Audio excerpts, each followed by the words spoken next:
Tu ne t'y attends pas? Un peu de poulet, un peu de fromage et une super recette. Salut, tu en as assez de manger toujours la même chose au déjeuner comme au dîner? Ça, je l'ai déjà fait plein de fois. Ça, je n'en ai pas envie. Ça, c'est trop de travail. Eh bien, tu es au bon endroit! Des bâtonnets de poulet et mozzarella qui ne sont pas frits, ils vont au four, donc ils sont bien plus sains. Il te suffit de prendre un bon blanc de poulet et de le hacher le plus finement possible. Donc, prends un couteau bien aiguisé et coupe des lanières que tu tournes ensuite. Et tu haches encore une fois. Maintenant, on va écraser ou mixer tout ça, donc un robot de cuisine sera parfait, sinon avec un bon mixeur puissant. Il suffit de donner des impulsions jusqu'à obtenir une sorte de pâte. Tu mets ça dans un grand récipient et tu ajoutes un œuf, de préférence un gros, tailleul, de l'ail en poudre selon ton goût. Mon secret, c'est d'en mettre beaucoup, et une petite touche de romarin pour donner du parfum. En plus, j'ajoute du poivre noir fraîchement moulu parce que ça rehausse les saveurs et ça donne une touche géniale.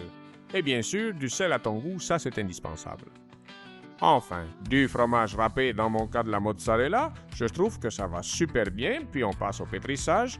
Avec les mains bien propres ou des gants, tu écrases et tu mélanges jusqu'à ce que tout soit bien pâteux et homogène.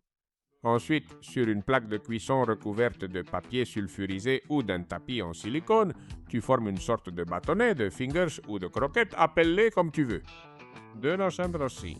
Tu prends simplement un petit morceau, tu le façonnes un peu avec les mains jusqu'à ce qu'il prenne forme et tu les disposes sur la plaque. Une fois que la plaque est remplie, direction le four préchauffé à 200 degrés Celsius. On va les laisser cuire environ 15 à 20 minutes, en mode haut et bas.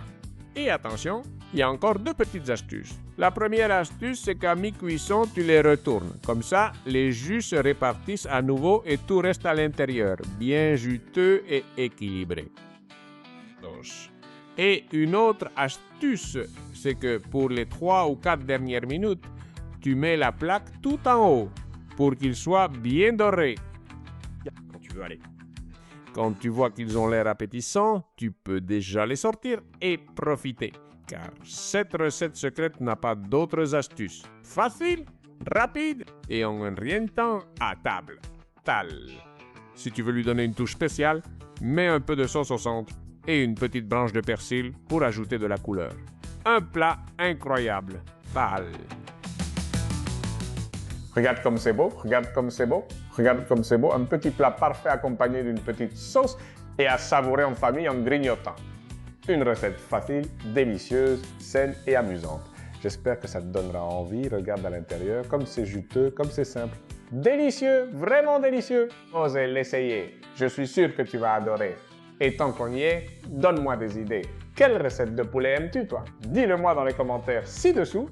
Et aussi, d'où regardes-tu la vidéo? Pour qu'on apprenne tous ensemble.